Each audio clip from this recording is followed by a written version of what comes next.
Esto es Pequeñas Islas, el programa quincenal de conversación de La Encerrona, que llega a ustedes gracias al auspicio de la Pontificia Universidad Católica del Perú. Hola, ¿qué tal? Bienvenidos a Pequeñas Islas, el programa de conversación de La Encerrona con el auspicio de la Universidad Católica del Perú. Hoy estamos con Alonso Segura y con Julio Villavicencio porque vamos a hablar de todo lo que está pasando en la economía mundial y cómo eso nos puede afectar a nosotros. Y quería empezar, Julio, por lo más llamativo a nivel noticioso, que ha sido inicialmente la caída del banco de Silicon Valley Bank, ¿no? Que con ese nombre, pues, solo con el nombre ya llamaba la atención, que imagino que fue parte de la construcción de su marca, ¿no? Es el banco de Silicon Valley y de pronto cae y empieza a arrastrar a otros. ¿Puedes explicarnos más o menos así qué ha sucedido allí? Sí, claro. Gracias primero por la invitación y a todos los que nos escuchan. Silicon Valley Bank era un banco, el banco de los emprendedores de Silicon Valley, ¿no? Entonces, cuando uno tenía un emprendimiento tecnológico, lo que hacía era depositar o parquear ese dinero en Silicon Valley Bank, ¿no? Entonces, era parte del paquete en general de los emprendedores que iban a Silicon Valley a hacer fintechs o a, a participar en la industria tecnológica, y ese era el banco por excelencia que está especializado en capturar esos depósitos, ¿no? Entonces, lo que sucedió en general con los bancos y la enfermedad fue mucho mayor en el caso de Silicon Valley, es que luego de la pandemia hubo muchos ahorros, hubo muchísimos ahorros y nadie tomaba préstamos. Entonces los bancos tienen como un activo y un pasivo. En el pasivo tienen los depósitos de la gente que llega, pero los bancos lo que tienen que hacer es tomar esos depósitos e invertirlos mediante créditos normalmente, y el diferencial de tasa es con lo cual viven. O sea, a uno le pagan por el depósito 1% y prestan a 20%, con lo cual ganan, digamos, 19% menos los costos operativos. Lo que sucedió es que al haber más depósitos y menos créditos, los bancos lo que hicieron fue comenzar a meterse a invertir en activos financieros, seguros, que son los bonos del Tesoro americano. Entonces, al momento que invierten en bonos del Tesoro americano, tenían el activo con bonos del Tesoro americano para ganar el rendimiento o la tasa de interés de esos bonos, y en el lado del pasivo a estos emprendedores. En el momento que la Fed comienza a subir la tasa de interés con mucha rapidez, o sea, de manera muy agresiva, lo que sucedió es que existe una relación negativa entre la subida de tasa de interés y el valor de estos bonos que tenían invertido estos bancos, mayormente Silicon Valley Bank. De hecho, Silicon Valley Bank era de todos los bancos el que tenía más inversiones en activos financieros. Pero solamente para terminar, entonces cuando sube la tasa de interés, este activo se hace puré, se destruye, ¿ya? Entonces llega a una situación en que el activo se le reduce y los depositantes comienzan a sacar su dinero. ¿Por qué? Porque los depositantes de estos bancos tenían una cantidad de depósitos mayores a lo que cubre el seguro de depósitos en Estados Unidos, son $250,000. Entonces, como eran depósitos grandes, dijeron, no, si es que esto comienza a suceder, yo prefiero sacar mi dinero, y ahí empieza la corrida. ¿Y por qué el FED hizo eso? O sea, ¿por qué? Porque la Fed piensa en la macroeconomía, ¿no? En la macroeconomía, cuando la inflación sube, que es lo que sucedió en Estados Unidos y en el mundo, acá en Perú también, seguramente después vamos a hablar de eso. Cuando la inflación sube, el Banco Central lo que hace para frenar la inflación es subir las tasas de interés. Entonces, la Fed se demoró mucho porque había interpretado que la inflación era temporal, se demoró, y a la hora que se puso las pilas... Para que la gente lo tenga claro, la FED es como el BCR gringo. Es el BCR de Estados Unidos, claro. ¿No? Entonces subió las tasas muy rápido, y estos bancos que ya habían invertido parte de los depósitos en estos bonos del Tesoro americano, debido a esta relación que existe negativa entre cuando sube la tasa de interés, el valor de estos bonos cae, ¿no es cierto? Hizo que se destruyera las inversiones y que no puedan hacerle frente a los depósitos. Entonces los depositantes, antes que suceda algo de esto, decidieron salir, ¿no? Hay otros detalles contables, pero después podemos explicar. Ujú. Alonso, y una vez que esto sucede, digamos, es normal que exista este efecto como de cascada, porque pasa eso con el Silicon Valley Bank y luego pasa con el Credit Suisse, que ya era un banco problemático, ¿no? Pero en fin, digamos, ¿es normal o que caiga, hay este efecto dominó o normalmente cae uno y bueno, ya está, y ese es su problema y listo? Sí, mira, lo que pasa es que los bancos lo que hacen es, su negocio es intermediar dinero.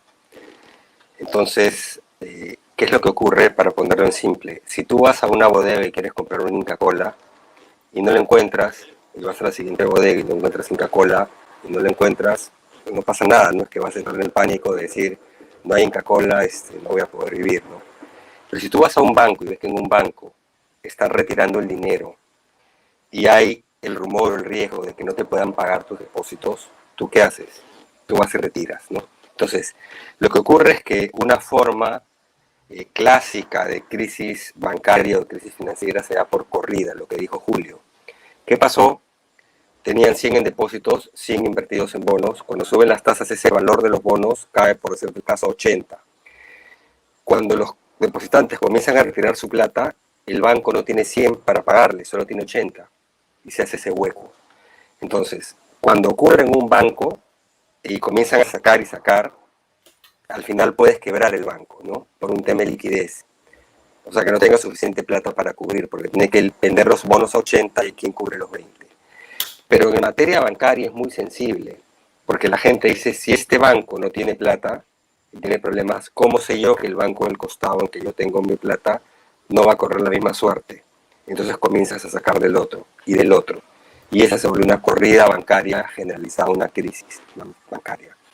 Y eso es lo que comenzó a ocurrir, porque ocurrió en Silicon Valley Bank, después ocurrió en otros bancos medianos de Estados Unidos, son como bancos medianos para el tamaño de Estados Unidos, y ocurrió con el Signature Bank, que también tuvieron que liquidarlo, y con otros bancos medianos, bancos regionales medianos, ¿de acuerdo?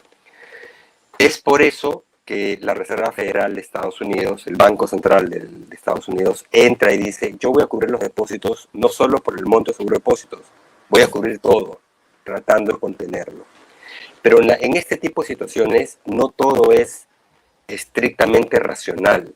Hay una parte de comportamiento, de miedo. Entonces, a diferencia de lo que hubo en 2008-2009, que había activos tóxicos y que tenían en sus portafolios todos, acá los bancos de Europa no tienen nada que ver con lo que está pasando con los bancos en Estados Unidos. Pero comienza a haber temor de los ahorristas, inversionistas en Europa, dicen, Credit Suisse, un banco emblemático, muy grande, etcétera, pero que estaba en problemas en los últimos años. Ha habido varios escándalos, se ha debilitado, entonces dicen, no vaya a ser que le pase algo y comienzan a retirar.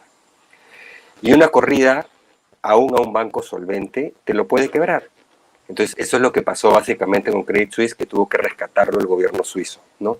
Y de hecho, ayer comenzó a haber problemas en Deutsche Bank, el banco alemán más grande y uno de los más grandes de Europa. De eso ¿no? justo te quería hablar. Sí. Estamos grabando esto sábado, no sabemos qué puede pasar nunca, así que siempre digo que estamos grabando. Bueno, anteayer entonces. Estamos grabando esto sábado y efectivamente Sí. ayer pues ha tenido una caída muy importante. No es que no está en una crisis total, ¿no? Pero, ¿o sí? Sí, entonces, no está en una crisis total, pero de nuevo, el problema en un banco es, si te retiran, voy a ponerlo en simple, si te retiran todos tus depósitos, quiebras el banco, pues. Así haya sido un banco súper fuerte. Por eso salió el primer ministro alemán a decir, el banco está súper sólido, no hay nada que temer, etcétera, etcétera, ¿no? Pero ahí entra la parte de comportamiento. Por eso es que las autoridades, cuando se dan indicios de esto, comienzan a actuar. Hubo un error de política en Estados Unidos hace algunos años. A raíz de la crisis financiera del 2008-2009, fortalecieron una serie de requisitos para los bancos y crearon un grupo que se llamaba los bancos sistémicamente importantes. ¿Cuáles son esos? Los bancos que ellos consideran que si entran en problemas, te pueden hacer efecto dominó sobre todo el sistema. Y a esos bancos le pusieron requisitos más exigentes que al resto, ¿de acuerdo? Requisitos de capital, tienes que tener mucho más capital, es decir, más capital por cada sol de depósito de crédito que quieras otorgar, ¿no? De provisiones y una serie de cosas, o sea, más exigencia, ¿ya? ¿Qué pasó? Estos bancos regionales medianos, entre los cuales estaba el Silicon Valley Bank, comenzaron a lobear al Congreso de Estados Unidos, fue el 2018, si recuerdo 2019, y le dijeron, oye, esos requisitos son muy exigentes para nosotros, bájanos la valla. Entonces, estos requisitos se aplicaban para bancos a partir de 50.000 millones de dólares de capital, que es un montón, pero son bancos medianos. ¿Qué hicieron? Lograron que lo suban a 250.000, a los realmente grandotes. Y son los bancos que están en problemas hoy día, los que antes estaban cubiertos por estas mayores exigencias y que ahora tienen menores exigencias. O sea, hubo un error regulatorio y político ahí. Bajaron la guardia y ahora ha venido el impacto, ¿no? Entonces, eso es otra lección de que la regulación a veces falla, pues, ¿no? Y ahí uno aprende cometiendo errores, ¿no? Lamentablemente. Julio, una cosa que siempre es fascinante de la economía es cuán psicológica es, ¿no? Es decir, digamos, todo depende de la confianza, esencialmente, ¿no? Tú confías en que el papelito que te han dado, pues eso, vale 10 soles, o vale 20 o 100. ¿Por qué este efecto de pánico que parece que todavía continúa da la sensación de ser más fuerte que en otros casos? Como acaba de decir Alonso, ¿no? Digamos, en el 2007 había razones, digamos, sólidas para ver cómo se estaba desmoronando todo, ¿no? Estaban todas estas cosas basura y bueno, en fin. Pero hoy es más es más un tema de pánico puro o no. Pero lo que sé es que hay algo de realidad en lo que ha pasado. O sea, es un hecho lo que acabamos de explicar sobre el Silicon Valley Bank o los problemas de reputación de Credit Suisse, ¿no? O los problemas de Signature. Eh, Eso es una realidad, pero eso son casos específicos, ¿no? Como decía Alonso hace un momento, lo que vivimos en el 2008 era un contexto totalmente diferente. Habían activos tóxicos, había una burbuja gigante en el sector inmobiliario y los activos ligados a él. Las personas y las empresas estaban endeudadas. Era una situación totalmente distinta.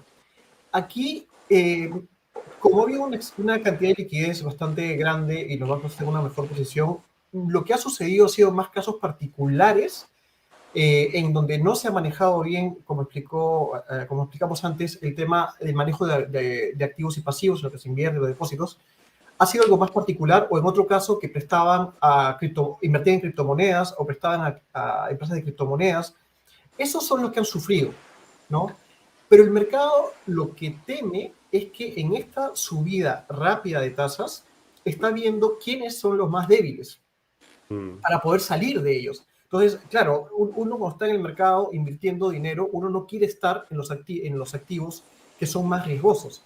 Entonces comienza a olfatear cuál es el que está más débil y sale de ahí, ¿no es cierto? Más allá si hay algo sistémico o no, comienza a entrar en querer encontrar los más enfermos, pero al hacer eso en conjunto puede generar una euforia que permita, que haga que en realidad haya una corrida general.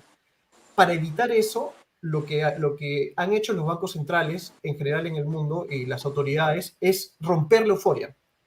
No, o sea, la gente se comienza a alocar y dice, no, no, no, ya saquemos la plata de todos los lados porque todo está enfermo. Ya, o sea, porque como estamos en un ciclo de subida de tasas tan agresivo, lo que toca es un ciclo de recesión, ¿no? Entonces, saquemos de todos lados, pero no es así, porque lo que ha hecho, como son casos particulares, lo que ha hecho la Fed, por ejemplo, es darle facilidades de dinero a estos bancos, ¿no? O los bancos grandes han comenzado a depositar en los bancos chicos, porque ha habido corridas de bancos chicos a bancos grandes en Estados Unidos. En el caso de Suiza, en el caso de Credit Suisse, lo que han hecho es un acuerdo para que UBS compre Credit Suisse. Entonces, hay un montón de formas de parar una euforia que no tiene un fundamento detrás. Eso es lo que han tratado de hacer, porque si se deja que el mercado resuelva la euforia, eso puede llevarnos a un pánico que haga una profecía autocumplida. Y eso es lo que hay que parar. Ayer, Alonso, Julio Velarde salió a decir, y parece que tiene toda la razón, que pues en verdad esta Anteayer. crisis, ayer viernes, ayer viernes, Julio Velarde dijo, bueno, que de una conferencia de prensa dijo que el efecto de toda esta crisis generada con el colapso del Silicon Valley Bank, pues no se había notado en el Perú casi, ¿no? Que había habido como una pequeña caída en unos shares, pero que básicamente no había. ¿Por qué? Digamos, ¿es porque el Perú está tan aislado del resto de la economía mundial o porque es tan sólido nuestro sistema bancario o porque en general esta crisis no es tan grande como parece ser en los medios? Sí, es básicamente porque tú no estás tan interconectado a ese sistema de mercado de capitales internacional. Algunas acciones sí, porque son las acciones que transan en Estados Unidos, ¿no? ¿Y qué pasa? Que todas las acciones de bancos están presionadas a la baja, por eso es que te irradia un poco, ¿no? Pero en general, recordemos la crisis de 2008-2009. La crisis de 2008-2009 nos pegó porque fue una recesión global muy fuerte, aunque rápida, digamos, ¿no? Pero casi se desmorona en el mercado de capitales, el sistema financiero de Estados Unidos. Pero acá, ¿qué pasó? Acá no pasó nada con la banca, porque no tenían los activos tóxicos. Y no había una razón para que la gente en esta, yo decía comportamiento, tú dices psicológico, asuma que tiene que ir a retirar plata en los bancos peruanos, entidades financieras peruanas, porque pueden tener lo mismo. Entonces, estás como disociado en materia de cómo están compuestos tus portafolios, tus carteras crediticias, ¿no? ¿Por dónde te pega? Cuando te pega es cuando hay una recesión. Y entonces la economía peruana también se debilita y por tanto la calidad crediticia también se debilita, ¿no? Pero esto es diferente, ¿no? Es un tema de manejo de los activos. Y como dijo Julio, no es una crisis todavía, es algo focalizado y lo que están intentando las autoridades en Alemania, en Suiza, en Estados Unidos, es de tomar medidas para contener ese pánico. Esa euforia en realidad es un pánico de algunos y que dicen saco donde puedo, ¿no? Entonces le están tratando de contener, dando seguridad, ¿no? Diciendo te garantizo todos los depósitos, diciendo los bancos grandes te dan líneas de liquidez. ¿Por qué los bancos grandes no estarían contentos de que la gente saque su plata en los bancos medianos y se las ponga a ellos? Y más aún porque ellos les dan líneas de crédito a los medianos. Porque saben que cuando se da un pánico, de repente no lo puedes parar y ellos son los siguientes. Entonces tienen que contribuir a estabilizarlo. ¿Por qué las autoridades suizas forzaron un matrimonio entre Credit Suisse y UBS? Porque era la única manera de evitar que esto continúe. ¿Por qué el primer ministro alemán anteayer salió a decir, tranquilidad, acá no pasa nada, está súper sólido el banco? Porque lo que temen es que se prenda la mecha sin razón, en muchos casos es sin fundamento, y no lo puedan contener. Un comentario con el Silicon Valley Bank es, ya no son activos tóxicos, eran activos los más seguros, pero sujetos a lo que llamamos riesgo de mercado, sube la tasa, cae su precio. Si la gente no hubiera comenzado a retirar, eventualmente esos activos subían de precio, no hubiera pasado nada. El problema es que comenzaron a retirar en el momento que los activos valen menos, y entonces tienes que realizar la pérdida, tienes que vender esa pérdida y no puedes devolverle a todos tus depósitos. Ese es el problema que se da, ¿no? Justo en la coyuntura, es un tema de liquidez en realidad por caída en valor de mercado, ¿no? Pero lo tienes que contener igual, ¿no? Porque se puede generar el efecto dominó, que de hecho comenzó a generar en Estados Unidos. Después cayó el Signature y había un par más tambaleándose, ¿no? Lograron más o menos contenerlo. De ahí fue el Credit Suisse, ayer fue Alemania, ¿no?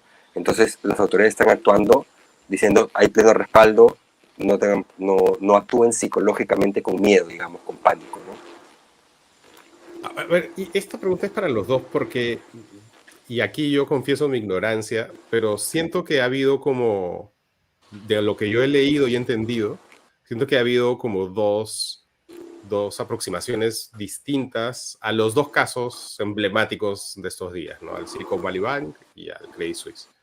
En cómo cada sistema los ha, entre comillas, rescatado, ¿no? Es decir, en el Silicon Valley Bank no es que hubo exactamente un rescate del gobierno, pues a ver si me lo aclaran, y en el caso de Credit Suisse lo que hubo fue más bien una especie de obligarlos a fusionarse, o sea, agarraron al USB y los obligaron a fusionarse con el Credit Suisse más o menos, ¿no? Entonces, no sé si esto es muy, estas dos aproximaciones son muy novedosas o se han visto antes ya.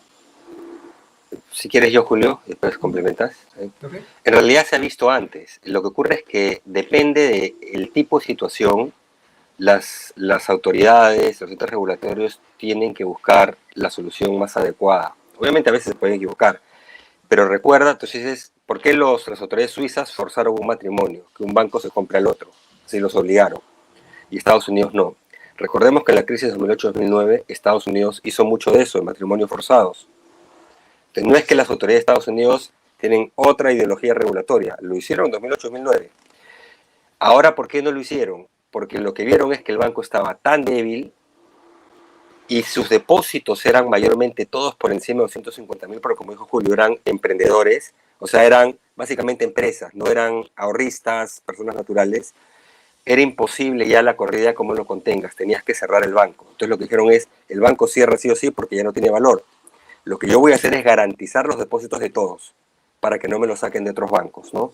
Y lo mismo ha pasado por el Signature Bank, también está liquidado, no es que lo han comprado, nada, dicen, garantizo los activos de los ahorristas, ¿no? Eso es lo que ha ocurrido, ¿de acuerdo? En el caso europeo, en cambio, en el caso europeo, consideraban que Credit Suisse sí tiene valor, sí es rescatable, pero no por sí mismo. Y por eso es que dicen, te obligo a que te fusiones, en realidad que otro banco te compre, ¿de acuerdo? Y rescatamos con cierto respaldo público, pero rescatamos todo lo bueno del banco. Es decir, el banco no desaparece, simplemente se fusiona con otro. Esa solución, como dije, la usaron en Estados Unidos en 2008-2009 a veces.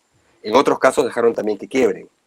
Entonces, es un menú de soluciones, de opciones, que evalúan en cada caso cuál es la mejor, ¿no? Y a veces salen con soluciones novedosas, como ahora decir, te garantizo todos los depósitos, ¿no? Cosa que no habían hecho en 2008-2009, ¿no? Entonces, de nuevo, acá hay un poco de arte, no todo es un manual que sigues hacia el pie de la letra, porque estás lidiando con un comportamiento psicológico de pánico de la gente, entonces tienes que ver cuál es la mejor solución para contener eso. No sé, Julio, si quieres agregar algo.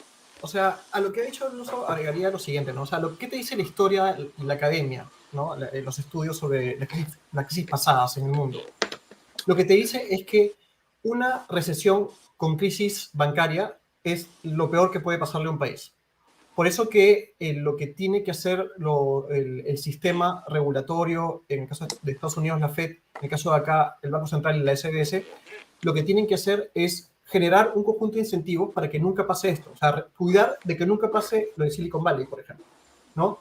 De que tengas alguien que tiene 60% de sus activos invertidos en instrumentos que pueden destruirse en una subida de tasa. Eso no pasaría aquí, digamos, ¿no? Y no debería pasar, eran una supervisión más regional la que tenían ellos. Entonces la teoría te dice, crea los incentivos para que eso no pase, una buena regulación, y si pasa, trata de alguna manera que los que sufran sean los accionistas de los bancos, pero que la economía como tal no sufra, ¿ok? En estos casos particulares tuvieron que hilar un poquito más fino. ¿Por qué? Porque fíjate que la gente que iba a perder su dinero en Silicon Valley eran los emprendedores que van a hacer las nuevas tecnologías en California, digamos, en Silicon Valley, ¿no? O sea, eran todos estos tipos que están pensando hacer el chat GTP 900, o sea, la computadora súper potente, ¿no? O sea, que están haciendo la innovación en Estados Unidos. Imagínate si a esos innovadores les haces perder toda su plata, ¿no? Entonces, tenían que ser mucho más cuidadosos, hilar mucho más fino.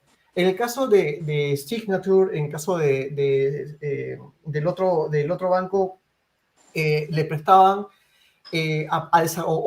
tenían como depósitos desarrolladores inmobiliarios también, ¿no? Y no querían tener un problema en ese sector tampoco. O sea, tenían que ir un poquito más fino porque estamos hablando de sectores bastante sensibles en Estados Unidos. Como en el 2008, ¿no es cierto?, se salvó a las empresas de autos en Estados Unidos, a pesar de que no eran bancos, ¿no es cierto? Porque la teoría te dice, tiene que salvar los bancos sistémicos, ¿no? Y que sufren los accionistas. En el caso de Credit Suisse y UBS, lo que UBS, que es el que tiene que casarse forzadamente, para seguir con la analogía de Alonso, ha hecho exigencias bastante fuertes a Suiza.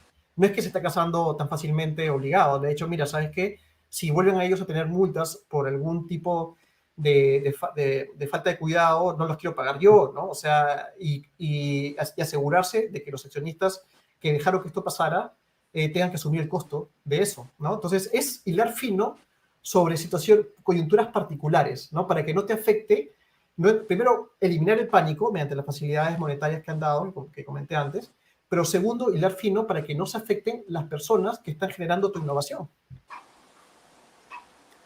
Yo quería, creo, ya pasar al vecindario, a lo que está pasando con Bolivia. Una cosa que yo creo que explica mucho de lo que ha estado pasando en el Perú últimamente es que hay una disonancia, creo, respecto de la imagen de Bolivia. Digamos, en el mainstream, en Lima, cuando uno habla de Bolivia, tiene una imagen bolivariana, ¿no? Que tiene una imagen como, estos son parte, les debe ir igual que a Venezuela, hay una asociación de Evo Morales, Hugo Chávez, y que en ese país todo anda mal, pero en Puno se ve muy bien a Bolivia normalmente, ¿no? Ellos que están ahí cerca, pues te hablan bien de Bolivia, cuando pasan a Bolivia, ven que la cosa está bien, y de hecho fuera se ha venido hablando a veces del milagro boliviano, ¿no? Hay incluso el presidente actual de Bolivia, Lucho Arce, pues mandó a poner estos carteles, se hicieron famosos hace poco, de Bolivia tiene la inflación más baja de América Latina, y ponía las cifras ahí. Y entonces me gustaría saber qué está pasando en estos días, ¿no? Que parece que hay un colapso de este milagro boliviano, Alonso. Sí, sí, lo primero es que nunca hubo nada de milagro, ¿no?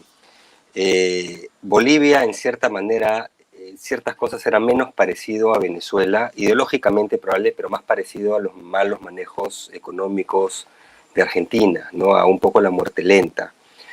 ¿Qué es lo que hizo Bolivia? El milagro boliviano es porque dicen creció tanto como Perú, y hay algunos periodos en que creció de repente un poco más en los últimos años, ¿no? Que Perú, que es uno de los que más crecía. Entonces decían, el milagro boliviano, irresponsabilidad fiscal, etc. Pero en realidad el problema de Bolivia es que pasó por lo que hizo Argentina hace muchos años. Tenía un modelo económico donde el Estado tiene un rol preponderante muy grande, tiene una inversión privada muy pequeña, comparativamente es menos de la tercera parte que la que tiene Perú, y la inversión pública es más del doble. Entonces es el Estado el que te mueve las cosas, ¿no? Y ese Estado, en algún momento, con buenos precios de gas, buenas rentas de gas, tenía ingresos, entonces inyectaba. Pero después, cuando esos precios caen, comienzan a caer, siguieron en la misma, hace ya muchos años. Entonces, el gobierno boliviano ha continuado, eso por el lado fiscal, y por el lado monetario, tenían como un ancla para que no haya inflación, un tipo de cambio fijo. Es decir, el boliviano no se mueve, creo que era de 6,67, ahí se queda y no se mueve. Entonces era, digamos, un ancla cambiaria. No va a haber inflación porque si no se mueve el dólar, no hay impacto sobre precios, etcétera, etcétera. Pero ¿qué ocurre? Comienzan a haber desequilibrios por dos frentes. Por el lado fiscal, sus ingresos comienzan a caer, pero los gastos continúan, de hecho los incrementan, y se comienza a abrir una brecha. ¿Ok? Bolivia ha tenido los últimos casi 10 años, ha tenido un déficit fiscal. Perú, que lo ha tenido, salvo por la pandemia, lo ha tenido, digamos, alrededor de 1 o 2. Bolivia lo tenía como de 7-8%. Es un montón. ¿Ok? Y a raíz de la pandemia se fue a doble dígito, casi se duplicó. Y se ha mantenido ahí. ¿Qué hizo Bolivia? Por eso lo comparo también con Argentina, la receta argentina.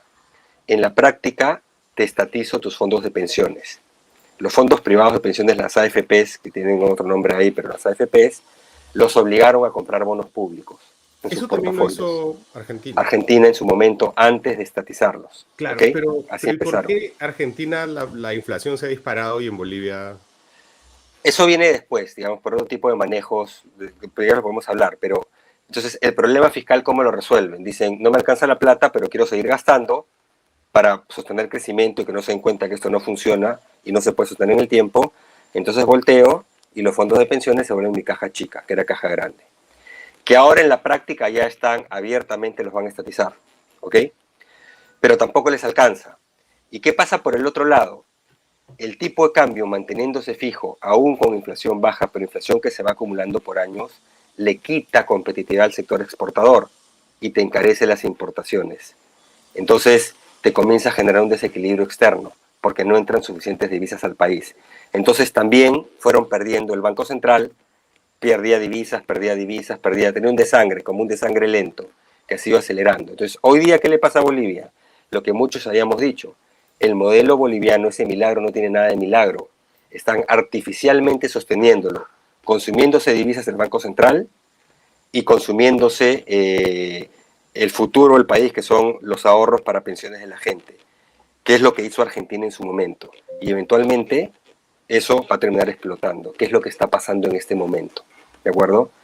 Después lo que va a pasar con los desequilibrios es que eventualmente va a haber inflación, porque el Banco Central lo que van a hacer los siguientes es voltear al Banco Central y decir, imprime dinero y dame dinero, porque ya no tengo dónde coger. Y eso es lo que pasó en Argentina y comenzó a dispararse la inflación, ¿no? Entonces, ahorita Bolivia no tiene una salida fácil. Lo que tendría que hacer es un ajuste fiscal dramático en un país donde el Estado representa mucho, lo cual induce una recesión, ¿ok? Lo cual reduce la popularidad del gobierno, pero para los gobiernos es más fácil ser populistas, ¿no? Y por otro lado, vamos a ver qué hacen con el Banco Central, porque el Banco Central no tiene divisas para sostener el tipo de cambio, porque estuvo vendiendo para que el tipo de cambio no se mueva y que la inflación se mantenga baja. No le alcanzan, pues. Entonces tiene que soltar el tipo de cambio, ¿no? Y lo siguiente, como dije, es que le pidan que el Banco Central me preste, que en Perú está constitucionalmente prohibido, ¿no?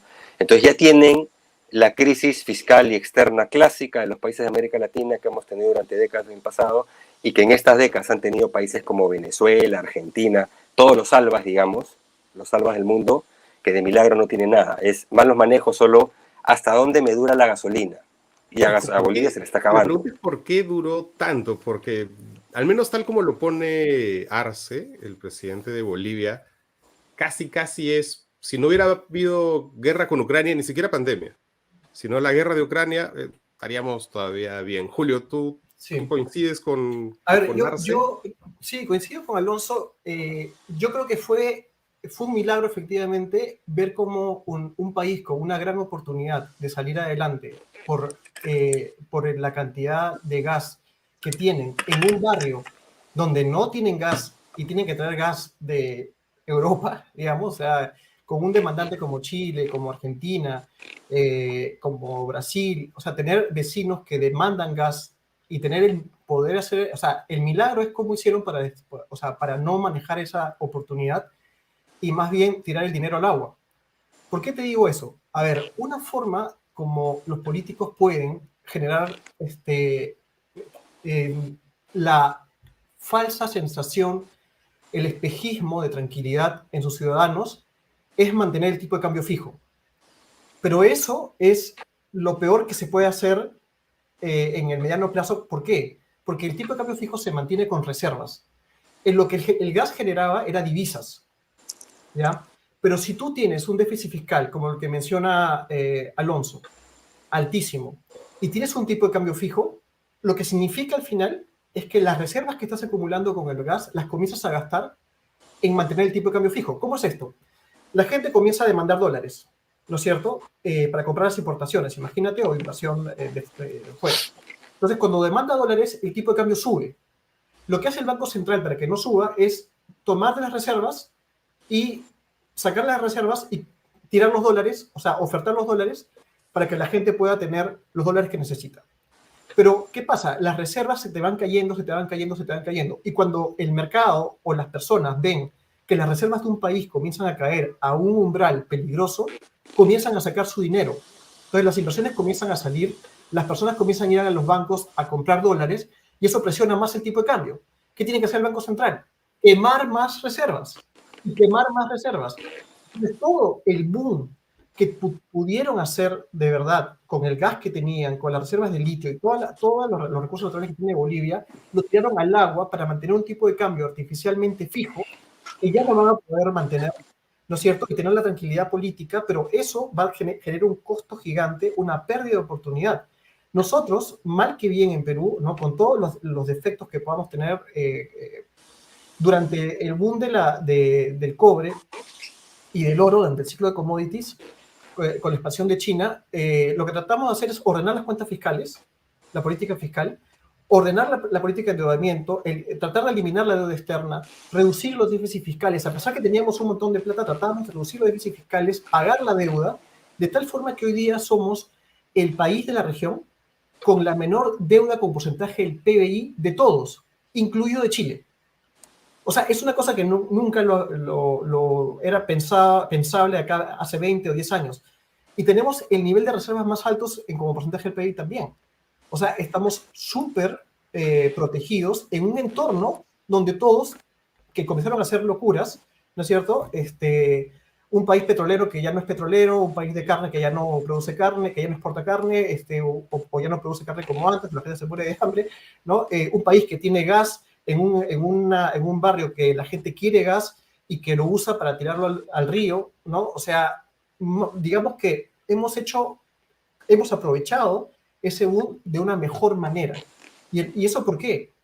¿Por qué se dio eso? Porque tenemos un Banco Central autónomo, una política económica que es técnica y que ha tratado de independizarse de la política, ¿no es cierto?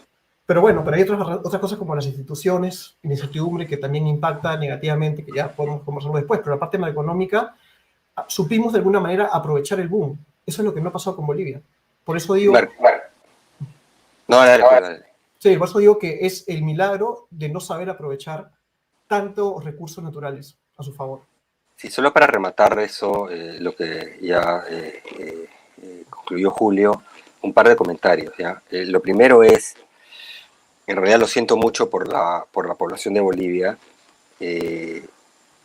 pero espero que esto termine de desmitificar el desastre de conducción de política económica de todos los gobiernos albas, porque se refugiaban en Bolivia, decir, no, pero Venezuela es un desastre, Argentina un desastre, Ecuador también un desastre. Bolivia era el contraejemplo siempre. Bolivia, y decíamos, es que Bolivia va a explotar. Bolivia está artificialmente sosteniendo, comiéndose el futuro, ¿ok?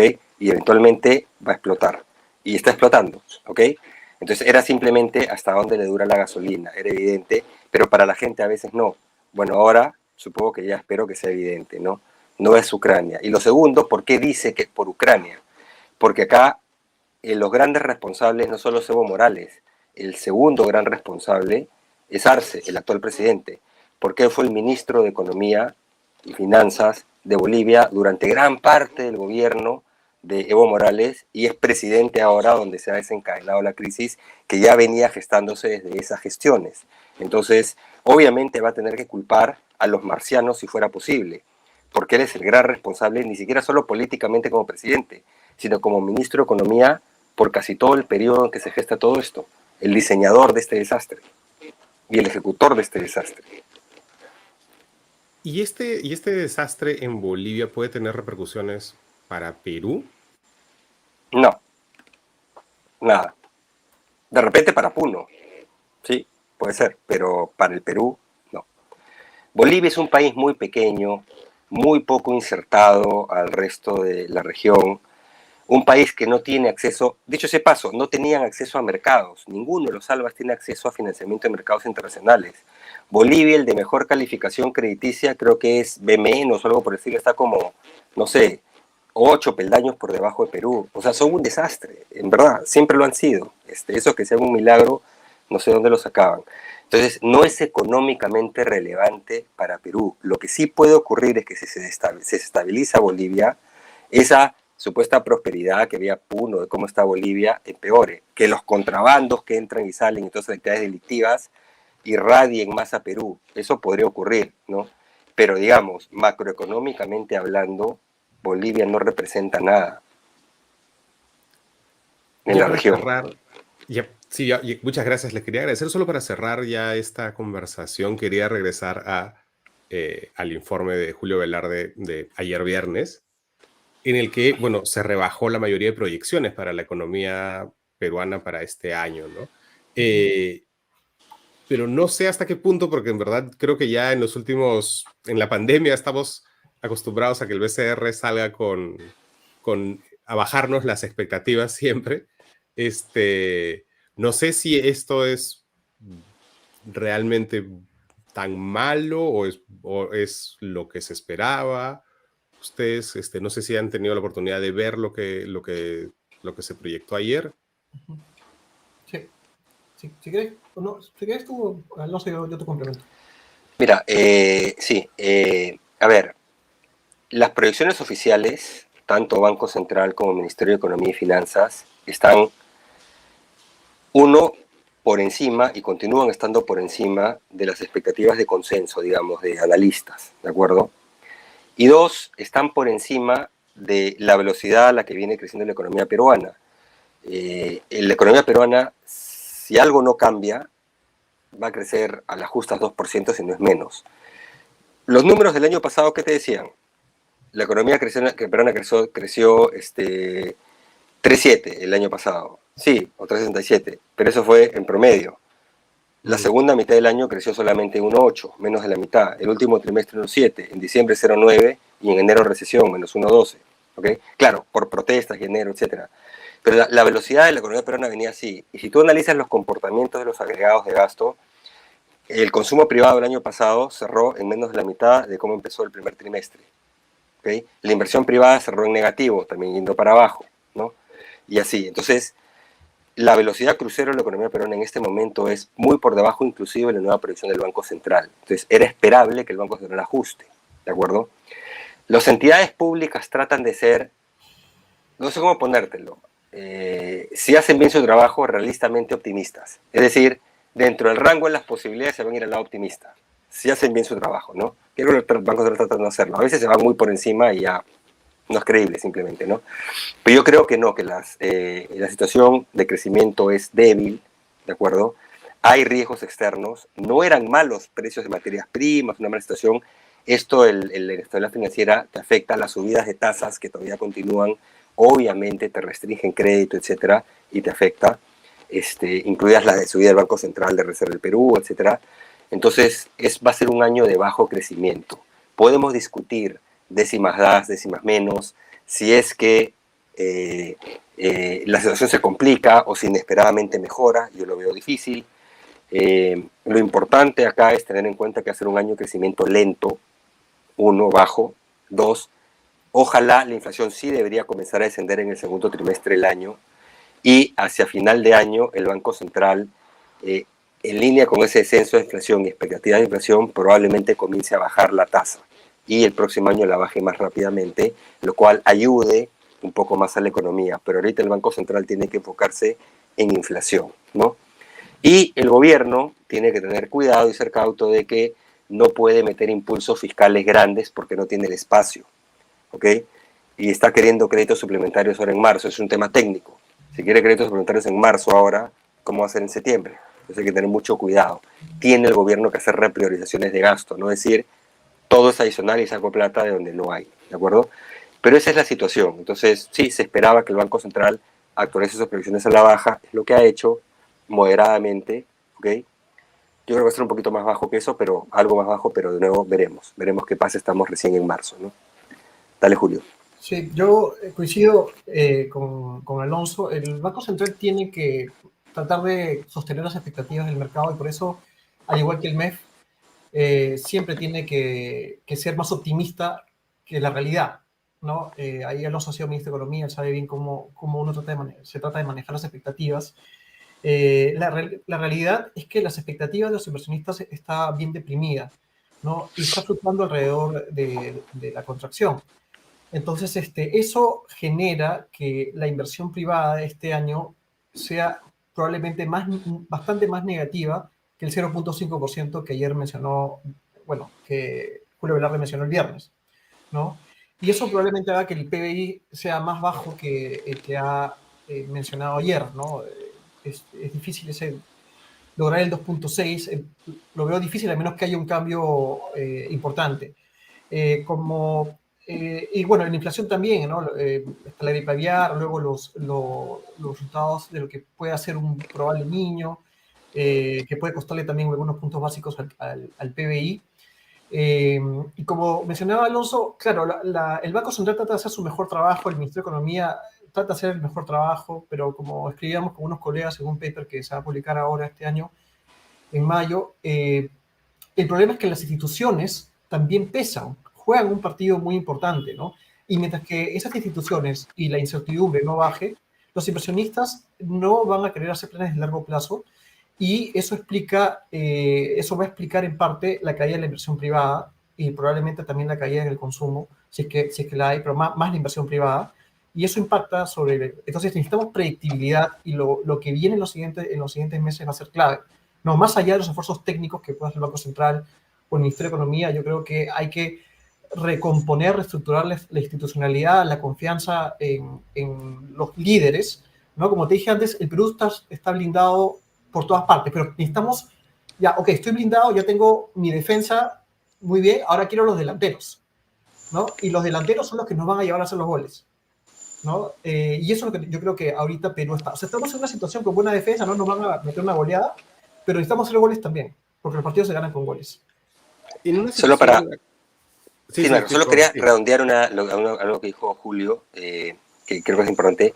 La inversión privada va a estar en negativo este año y coincido con él. La proyección de 0.5 negativo del Banco Central es muy optimista. 2.6, no, tampoco.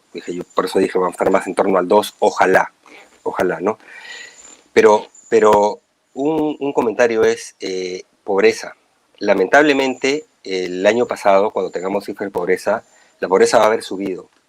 Porque un crecimiento de lo que sea, de 2.7, 2.67, pero a la baja y con inflación de casi 10, donde inflación de alimentos ha crecido 16, me parece, o algo por el estilo, que afecta mucho más a los segmentos de C, D y E, la pobreza va a haber subido.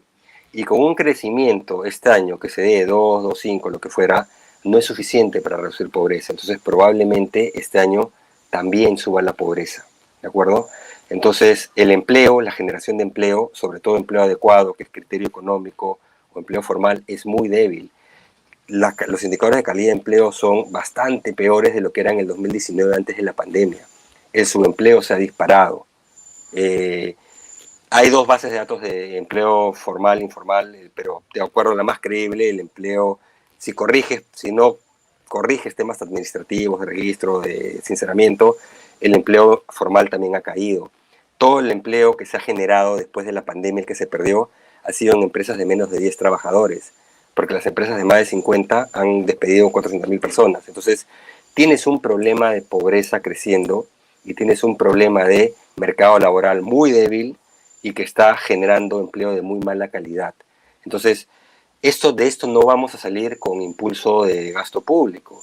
De eso tienes que salir con generación de confianza para que la inversión privada rebote y eso pueda retroalimentar el consumo privado, ¿no? Que por eso no va a caer, pero se está desacelerando el consumo privado, está aterrizando, ¿no? La inversión privada sí está en caída, ¿no? Entonces, no es una crisis, pero es una situación complicada y que se gesta por nuestras clases políticas. Tu contexto externo no era malo. Tuviste hasta hace unos meses los precios récord de materias primas, si no es en la historia, hace 50 años hubo un periodo breve, pero no puedes comparar, o sea, histórico. Y la confianza deprimida y la inversión privada en picada. Hemos generado un problema, nos hemos disparado al pie por nuestras clases políticas y las decisiones que se han estado tomando y toda la inestabilidad que se ha generado, incluidas rebajas en calificación crediticia por esas razones y por eso erosionar instituciones, las que mencionaba Julio, ¿no? Entonces, si no podemos solucionar eso, simplemente vamos a seguir ahí dando vaivenes, pero hacia abajo, digamos, cada vez más despacito, como dice la canción, ¿no? Y Julio, justo iba a preguntar sobre eso, iba a preguntar sobre el efecto en la gente, ¿no? Es decir, ya estamos hablando de números, pero claro, Alonso acaba de mencionar pues un aumento de pobreza, o sea, el BCR sale y dice vamos a crecer 0% en el primer trimestre y eso es optimista. Entonces, ¿cómo en este año eso cómo se va a sentir? ¿Se va a sentir en inflación? ¿Se va a sentir en pobreza? ¿Se va a sentir en los precios, en el trabajo? ¿En qué? Se va a sentir probablemente en el mercado laboral, ¿no es cierto? En las demandas de los productos, ¿no? Pero de nuevo, lo que seguramente van a querer hacer la parte más populista y de nuevo alimentando más las debilidades, o sea, destruyendo más la confianza, es tomar medidas populistas que dan de nuevo una ilusión de que estamos bien y no estamos. O sea, por ejemplo, ¿no? Retiro, o sea, seguramente debe haber alguien muy populista en el Congreso que va a de nuevo proponer un retiro de fondos de pensiones, ¿no es cierto? Que ya sería bastante erosivo sobre el sistema, ¿no? y en un contexto que no hay pandemia, ¿no? ¿Por qué? Porque eso da una ilusión monetaria de que toda la gente tiene liquidez. Entonces comenzamos a comprar televisores, a gastar el dinero, ¿no? Pero es una ilusión. Entonces tú vas a ver que la cifra del consumo comienza a subir, pero no es porque en verdad la gente tenga más trabajo, sino porque tiene un choque de liquidez bastante importante que le da le da la ilusión en los números macro de que las familias están recuperando su consumo y por lo tanto están bien. Pero lo que están haciendo es erosionando el futuro de todas esas personas, porque en la vejez no van a tener el suficiente dinero para poder eh, estar, poder subsistir, ¿no? Con lo cual va a ser más Estado que se va a necesitar. Entonces, creo que lo que viene, como te digo, en la parte macro podemos lucharla, pero si la parte política comienza a ponerse más populista, si volvemos a hacer difícil poder predecir o hacer un plan de negocio, es bien difícil la recuperación desafortunadamente, pero es algo bien paradójico, ¿no? Quizás un extraterrestre que nos mire de fuera diría, ¿cómo estas personas tienen todo para triunfar y tienen una clase política que destruye y mina todo lo que se hace por un lado, ¿no? Entonces, creo que es clave que no nos vuelva a pasar lo que pasó desde el 2021, ¿no? 80 ministros. ¿Cómo puedes planificar una inversión con más de 80 ministros? O sea, es como me decían los empresarios, ¿no? Que van a ver al ministro del Ambiente y cada vez que van es un ministro nuevo. ¿Cómo puedes planificar hacer un plan de 10 años para conservación de bosques o para, no sé, la lucha contra la pobreza si cada vez que vas hay una persona nueva y que no tiene idea de lo que está haciendo? Quizás ahora hay una mejora, ¿no? Pero creo que la institucionalidad y el Congreso son claves para esto, ¿no? Es clave para saber qué puede pasar. La tendencia no es buena, porque venimos de lo que pasó, ¿no? Hay una pequeña mejora ahora en la confianza luego que las marchas pasaron, pero hay que ver en la nueva encuesta qué sucede con todo lo que está pasando en el norte, ¿no? En Sí. el tema climático. Solo para rematar lo que dice Julio, el Banco Central no preocupa, el Banco Central va a manejar las cosas como tenga que manejarlas, puede enfrentar retos muy grandes, pero digamos, lo va a manejar. El gobierno, lo que tendría que hacer es tener cuidado, y ojalá no ocurra, que pretenda subir su popularidad a punta de populismo, ¿no? Por ejemplo, enfrentas una probabilidad creciente de un niño. Cuando en 2015 enfrentábamos un niño, comenzamos a hacer reasignaciones presupuestales, a quitarle plata a un montón y decir va a preparación, prevención, una serie de cosas.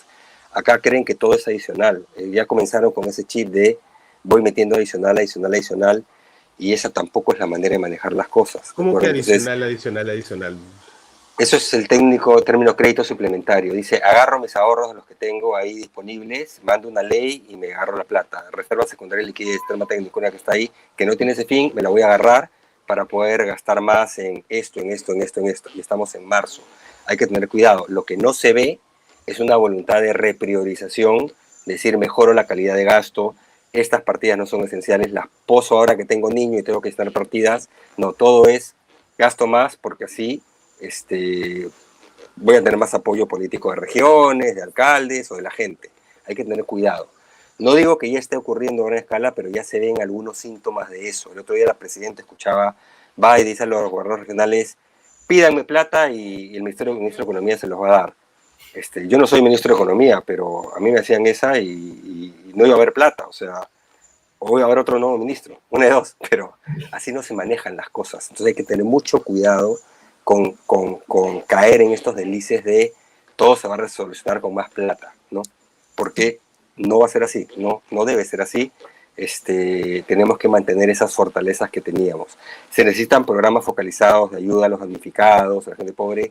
Sí, pero focalizados y con responsabilidad en el manejo del presupuesto público, ¿ok? Entonces ahí yo creo que hay que estar un poquito alerta, ¿no? Banco Central, como dije, va a hacer lo que tenga que hacer sin ningún tipo de intromisión. Ese lado no preocupa, ¿no?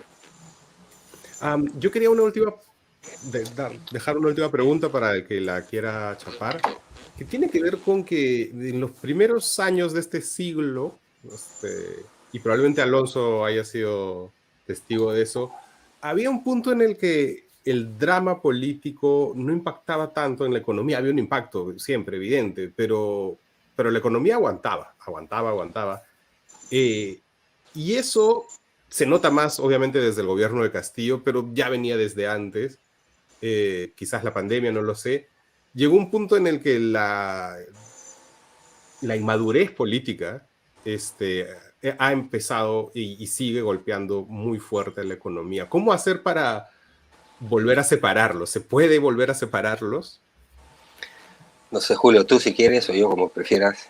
Sí, o sea, claro, la institucionalidad es un factor clave, ¿ya? Para el crecimiento, para la calificación crediticia de un país. Y la única forma es, yo no soy politólogo ni nada, ni nada de eso, pero la única forma es lo que tú dices justamente, ¿no? Separar las dos cosas y mientras más podamos alejar a los políticos de las decisiones que pueden tomarse de manera objetiva, es mejor. Por ejemplo, el G2G, no sé si ese concepto, o lo explico, Gobierno a gobierno. el Gobierno a gobierno, gobierno. gobierno a gobierno, ¿cierto? Lo que pasó con los panamericanos. Entonces, tengo que hacer un proyecto gigante, ¿sabes qué? Ya los políticos que no toquen, ni opinen, ni nada sobre ese proyecto, porque ese proyecto es fundamental para el Perú. Ese proyecto lo deciden los técnicos, ¿no es cierto? Y se decide hacer y se le transfiere a alguien. Lo que no puede pasar es que durante 20 años de crecimiento, ¿no es cierto?, los gobiernos regionales, locales y para también el gobierno central no haya, sobre todo los regionales y locales, no hayan gastado el dinero que tenía, porque el modelo permitía tener dinero. Pero en vez de hacer agua, saneamiento, desagües, buenos colegios, buena salud, o sea, hacían estadios con mayor capacidad que lo que el pueblo tenía, el monumento al árbitro, el monumento al lagarto, piscinas en un nivel de altura que cuando habían heladas, en vez de piscina, era para hacer hockey sobre hielo. Entonces, lo que hay que evitar es que ese dinero que tenemos se use bien para lo importante. Lo más importante desde mi punto de vista para cualquier país es la salud. Después la educación, después la infraestructura, ¿no es cierto? O sea, ese paquete tiene que estar diseñado y todos como sociedad, en nuestro contrato social, como sociedad tenemos que enfocarnos en que esos tres es lo más importante. Todo lo demás viene, si quieres hacer un parque más bonito, eso puede ser después, ¿no? Pero primero solucionar esos problemas, enfocarnos en eso. Y creo que esa es la forma de aislar. Y bueno, y la otra es mayor educación, ¿no? Y que podamos votar mejor, ¿no? Pero ahí sí no sé cómo se puede resolver, como te digo. Sí, si quieres, para complementar, te doy un poquito mi visión en línea con lo que dice Julio, ¿no? A ver, lo primero es esos crecimientos de inicio de siglo, y también se habló del milagro económico peruano, pero ha tenido un desempeño económico muy bueno en general, pero nunca hubo un milagro, o sea, tuviste una macro muy ordenada, sólida, pero tuviste un turbo acelerador atrás que era pues que el cobre subía 20% año por año durante 5 años consecutivos, ¿no? Entonces, eso no se repite, digamos, ¿no? Aunque se repitió un poquito hace poco con precios récord, pero fue mucho más corta la ventana, ¿no? Entonces, hay eso enmascaraba muchas deficiencias en el Perú, tanto políticas como en la propia economía, en tu estructura, tu aparato productivo, en lo que llamamos la micro, ¿ok? Porque te venían pues vientos huracanados que te empujaban, entonces no tenías necesidad de hacer micro reformas en la micro, ¿no? Cuando se caen los precios de materias primas, eso es evidente, ¿no? ¿Qué necesitabas tú en la parte económica? Políticas de mejoramiento de capital humano, de productividad, por eso algunos dijimos reforma educativa, una serie de cosas, desarrollo productivo, se planteó como diversificación productiva, etcétera, etcétera. Y la otra parte, que era una debilidad latente, pero que no es que no interfería, decían, van en pie separadas la economía y la política, nunca fueron. Lo que pasa es cuando tienes pues una economía que tiene un avión atrás, no te afecta tanto. Si en vez de crecer 8, crecías 6,5 por la política, igual era una supertasa, ¿no? Pero cuando ya vas lentito, ahí es cuando se nota. Y el lado político e institucional se ha deteriorado mucho más. Antes tú podías estar de acuerdo o en desacuerdo, pero líderes políticos que sus bancadas decidían vamos por acá. Ahora son una colección de, no sé, muchos, no todos, pero disculpa, de oportunistas que los reclutaron no sé, en una esquina antes de la siguiente elección. Y cada quien busca su propio interés, ¿no? Y lo otro es que los gobiernos, y ese fue cuando empieza realmente al drama en el Perú, tenían control del Congreso, mayorías aunque sea con alianzas. Y no es que los congresos fueran espectaculares, ojo, era que podía desde el Ejecutivo más o menos hacer que el Congreso pasara leyes razonables. ¿Qué cambió el 2017, el 2016 en realidad? Que los gobiernos dejaron de tener mayorías en Congreso, con unos congresos que son cada vez más atomizados y que responden a intereses mucho más difusos. Entonces, deterioro institucional, deterioro político y gobiernos que no tienen control de nada. Y por eso es que te pasan ley tras ley inconstitucional. Tú observas, si es que observas, y te pasa por encima con insistencias. Y ya la gota que derramó el vaso fue un gobierno, el gobierno de Castillo, donde básicamente entran, no sé, todas las mafias del Perú, ¿no? Y erosionas todo el capital humano. Entonces ya terminaste, la descomposición de tu clase política y es total.